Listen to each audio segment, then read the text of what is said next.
I am so excited to share this Lego Creator set with you. It's number 31154 and it's forest animals, including the red fox, the owl, and the squirrel. Now, this is going to be a gift for a very special granddaughter, but before I package it up, I thought it would be fun to share it with you and take a look at it. So, here's what I'm noticing. You've got bags that are numbered, makes things very handy to find, and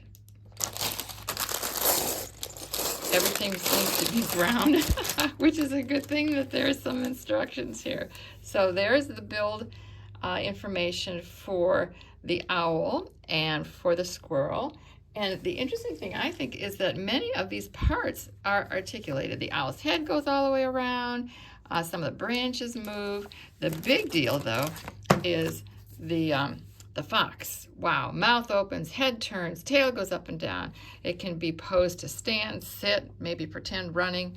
The little greenery also moves too. And like everything Lego, the directions are wonderful and fantastic. Now, this is a 3-in-1 build, which means that you can make 3 of these things. But the kicker is, it can't be all at the same time.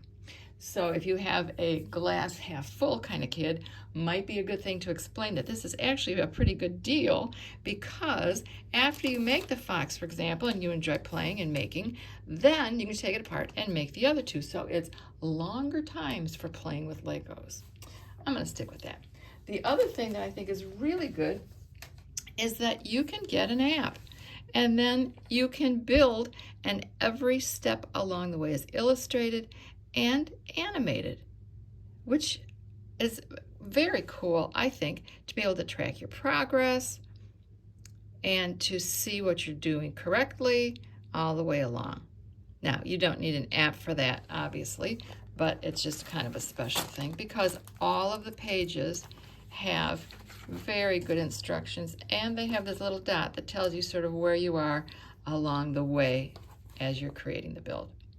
Anyway, I am super excited about hopefully possibly helping to make this, because I love playing with Legos too. So if you've got a little one, actually a 9-year-old person, that's what it says in the box, but I think you can go a little younger and you can probably go a little older, who would like to be playing with Legos, and this seems like the characters are fun for them, then I think you're going to enjoy this too.